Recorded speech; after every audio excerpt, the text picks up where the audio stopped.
middle class, like I'm, fine financially for the most part, but it's like that my dad lost his job and my mom lost her job, and it was just like, it's not going to work. But I knew I still wanted to be an actor. I just had to put it on.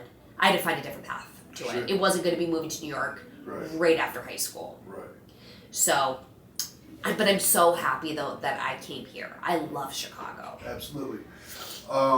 They say that, my buddy says. Your buddy says what? That Chicago is like college.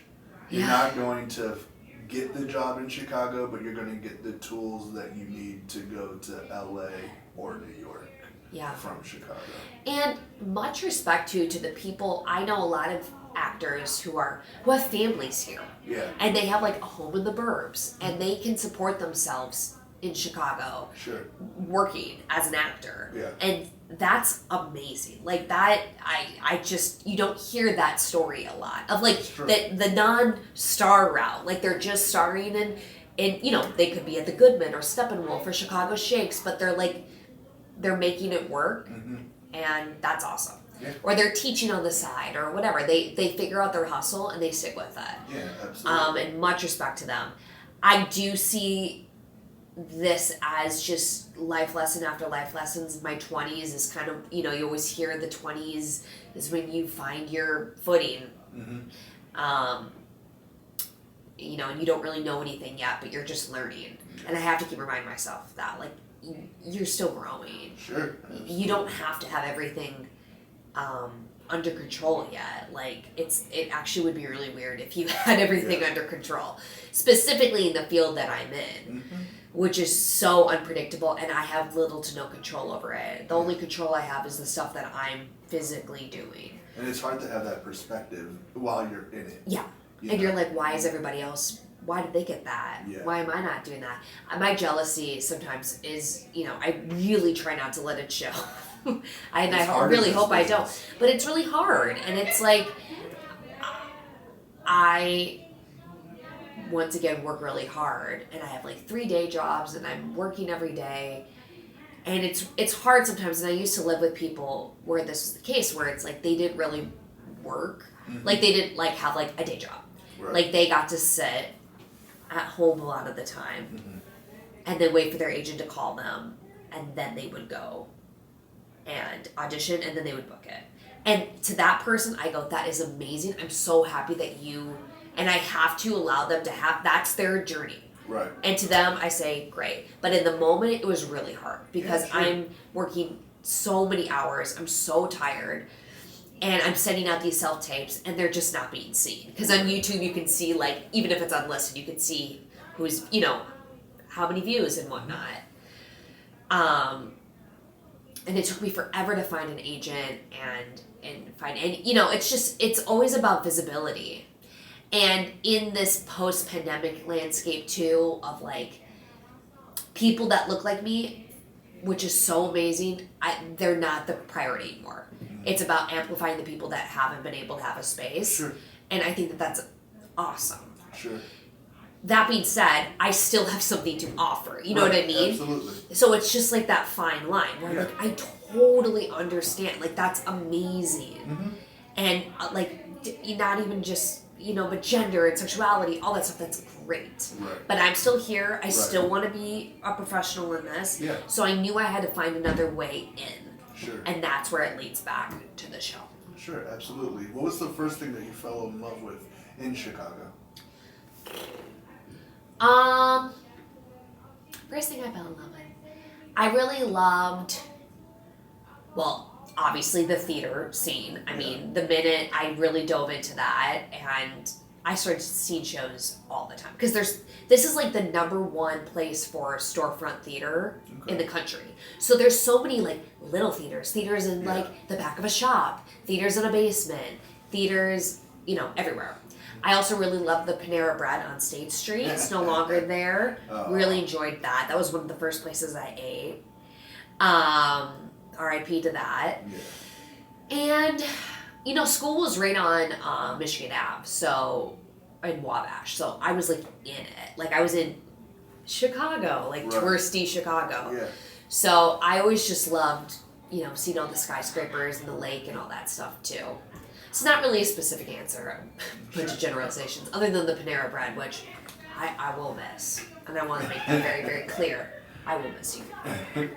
How long were you in Chicago before you started taking classes? I went through school. I made the choice to get through the rigors of a BFA in musical theater before jumping into like a whole other program, that being IO or the Annoyance or something like that. Just because I just wanted to be devoted to that and figure that out first and then add skills on top of that. So I waited until I graduated in 2019 and then I started taking it that summer. And was your first school the Annoyance? IO was my first IO, school. really? Mm-hmm. Did you graduate IO? I was really close, but it shut down during the pandemic. Yeah. Sure. If someone's looking to move to Chicago and they're kind of going between the big three, what would you suggest for those people? Well, I will say I liked both of them. They were both real. There's not one where I'm like, that one was better. Of course, IO. Now, I think a lot of it too was where I was at. So it's based on my experience of me being like, I had never done official improv before, like getting out of my head. So those first couple levels at IO were just be kind of like, okay. Like I wasn't being like, oh, this technique is so different than the other techniques that I've heard about. Sure. Like it was just like, okay, I just need to like listen to what the teacher is telling me. I think IO was a little bit more general. Annoyances I feel like very character based and like very specific. And like IO, while it was specific in some regards too, it was a lot more like object work and like how can you fill out the scene and what are you adding, and like the Annoyance was who are you, like what is your character, why did you come on stage, did you just come on stage because you needed to get out there at some point because it's like a game and you didn't want to be the last person along the wall, or because that's often me too where I'm like I don't want to be the last person, I gotta get out there, or did you bring something to the scene?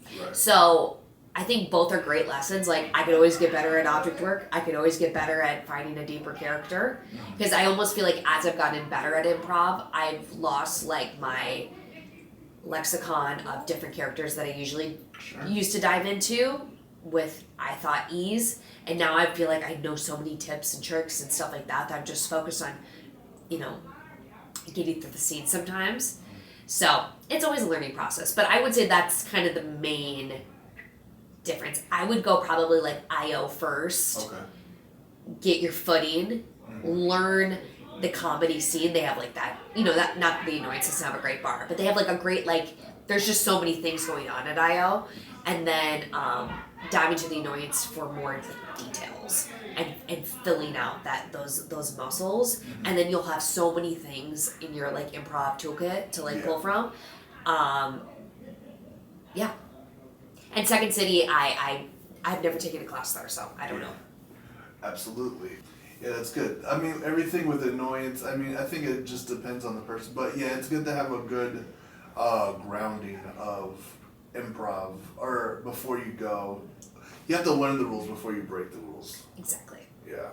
Yeah. So did you just get into improv for another tool in your acting tool bag? Was that what the main goal was? No. I knew that I was like, comedy is where it's at. Like, comedy is where I get the most attention. It's always been that. And I'm like, I want to be successful. So where are people noticing me? Comedy. And I've always loved doing comedy. So my friend, my bestie, Leo, used to work at IO. And then he would take classes and like, he was doing like, I think he was in a group or two and just kind of did his thing. But he had kind of a mixed experience with it, but I think he found the value in what he did learn. So I was like, okay, so if Leo went there, I know that's not perfect, but it's still a good place. You know, it's good to put in your resume. It's a name that people know. And my roommate at the time had started to take classes there too, and they found value in it. So I just started to take it, and instantly was like, oh, okay, this feels right. Like it just felt like these little silly people around me. Mm-hmm. You know, and level 1 improv is so weird too because it can be like the most random group of people. It's a hodgepodge. You could be like a businessman trying to get better at your presentation skills. Yeah.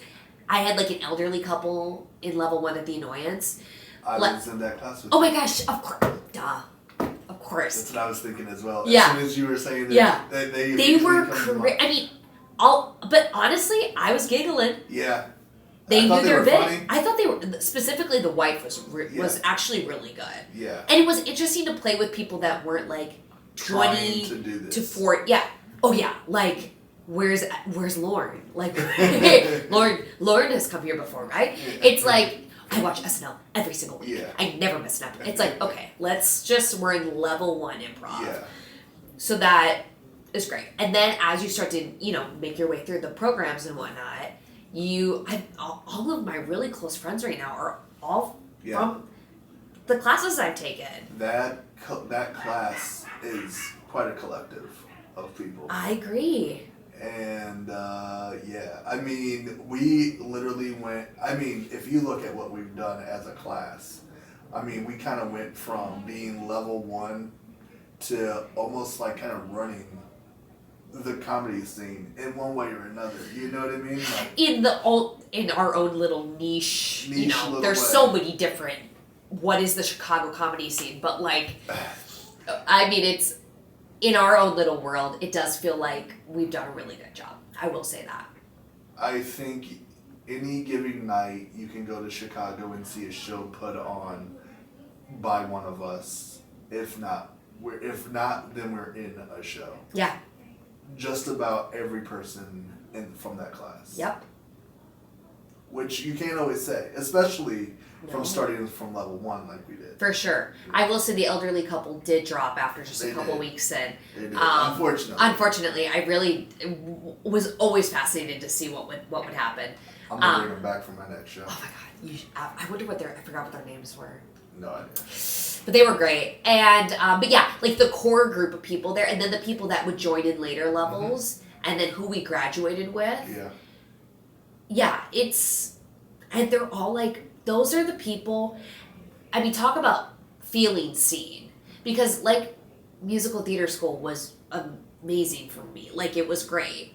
But I was so scared that I didn't belong there. Like I didn't feel, and then because of that, my voice would be flat, or my breath support wouldn't be good, or and not that I didn't have good moments, I totally did, and I acknowledge that. But it's like, when I got into improv class and then I really started to kind of grasp it, and then people were like, oh my gosh, you're so funny, or they would come up to me, or you would come up to me and be like, who are you? Like, and you'd be like, come to the jam. Yeah. Come upstairs to the jam. And I'd be like, no, I'm not ready for that yet. And you'd be like, come upstairs to the jam. You are ready. Go up. Without people like you, who just really believed in me. I felt like, I was like, why? Why are these people so nice to me? In many regards, I don't understand it. Like, I don't understand why the people in my life are so nice to me, specifically my closest peers and stuff like that. But I can understand it a little bit more when I'm in an improv class or a sketch class or in Motorcycle Rocket Ship, which is the sketch group. And then what was interesting though was I started to do my show before I met so many of you. Right. Like I did IO, pandemic, and then I was kind of waiting for the mask restrictions and stuff to come off because we were doing improv in masks for a second there. Right, which was ridiculous. Yeah, that was really, really hard to do because it's all, It's all face stuff. It's all face stuff. So, and communication and listening and like when you can't see some, It is fun to wonder what the lower half of someone's face looks like though. Yeah, it was. And then when people started to take, when you took your mask off for the first time, I went, oh my God. He has a beard? I didn't know that. But, masks are great. We love masks, but they're not great for improv. So I was kind of waiting for the restrictions to go down and whatnot. I but then the show started to formulate, my solo show. And so then I started to do that. I did that first. And that was like being shot out of a cannon because that was like the scariest, I cannot emphasize how scary that was. I'm sure. With everything, with that. And then it was like, and then I went and started to take classes at the Annoyance. And then it was just so interesting how it all started to fold together and like, and that was my goal. I was like, you need to go back to improv class. You need to get back into the comedy scene because this is only going to help the show. Right. Because while the show was good the first time, you know, it felt very just like, whoa, I'm on a different universe, plane, whatever. It was so scary. And so I was like, I need to just be back in the comedy scene or try my best to. So, it all just kind of, it's moldy. It's not done. Like it's all, and just like that, we're at the end. That's how you make a souffle. So, yeah, it seems to be going well. I just have to be patient. Yeah, that's the hardest thing. It's so hard. How'd you come up with the halfway to 50 concept? Like I said, always knew I wanted to do a solo show. Right. And then I started to work at Davenport's, which is a piano bar cabaret in Wicker. And I started to see a lot of solo shows. Okay. And some of them were like cabarets, like the music of Cole Porter, 1909 through, whatever. And it's like, okay. But then there would be like, I remember I saw this one, and she still does, it's a Hanukkah show. It's called Anxiety Tonight, Miriam Popgard. I think I said her last name. I love you, Miriam. But she was the first one where it was like, she did a lot of like,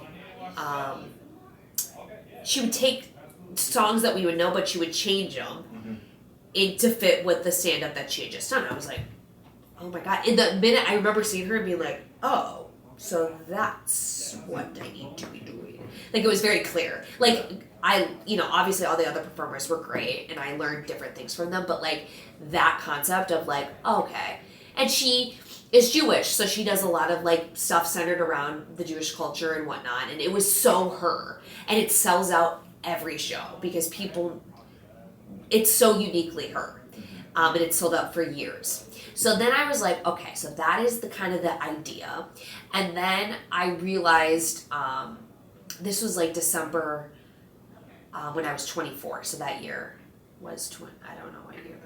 And I don't know what year that was. But I was 24, and it was the end of the year. And then I realized I was going to be turning 25. And I was scrolling on Instagram one day, and I saw that one of my friends made one of, like a really small indie film called Halfway to 50. And it went, that is the name. And to that person, thank you. Thank you for that name. And I was like, okay, so that's the name. We have the idea. And also, it just felt like a good milestone. Like, it felt like I could base an idea around it. Sure. Then, like, I just turned 19. Or, like, something like that.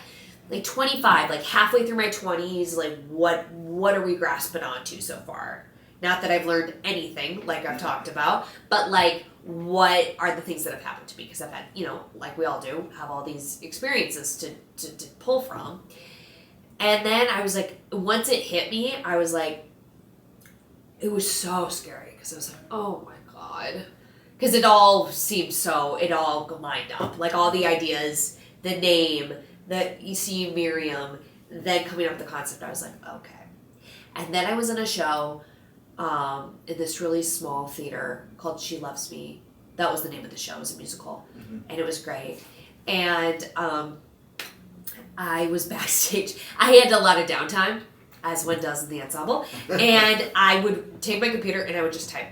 I would find a corner. We lived in like this coat closet, the entire cast. So I'd find like a little crevice and I would just type. And I would type. And then I just kept typing, and then I started to just talk in my room. I would just say it out loud. And banter to the wall, and be like, oh, that was kind of funny. Okay, write that down. Oh, that was kind of funny. Write that down. And then I started to come up with the music, and I was like, what are some of my favorite songs? How can these songs relate to what I'm talking about? And it was like a puzzle.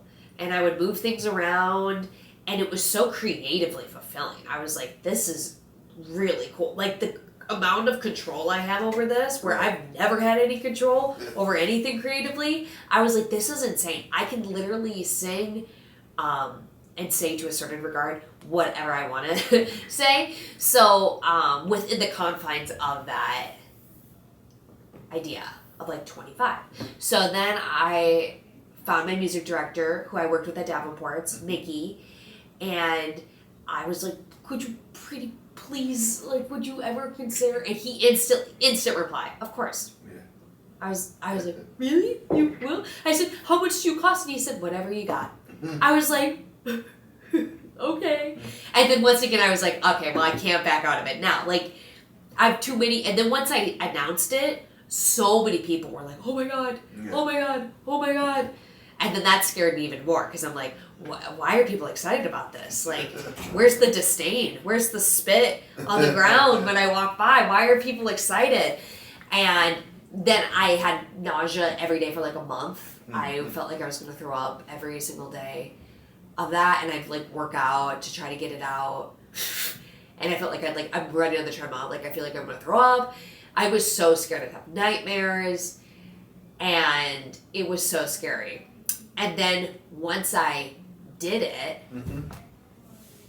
I remember I went back to my parents' hotel, because of course they're so supportive and they come to every show. Yeah. And I was like, it was also my birthday too. So too many things were happening at the same time. And I literally was taking a shower. I was shaking. I had so much adrenaline inside of me. I'd never experienced, because that show did sell out. It was packed. I was there. Yes. Yeah. No, not for the very first one, I don't think. Okay. The very, very first one. No. That was right before I met you. Right. I went to... You did it again. Yeah, I did it in August, and I think you did come to that one. But then the August one, I was like, well, you can't repeat it. You stupid bitch. Good luck, because you did it once, and now you can't do it again. I can't fool myself.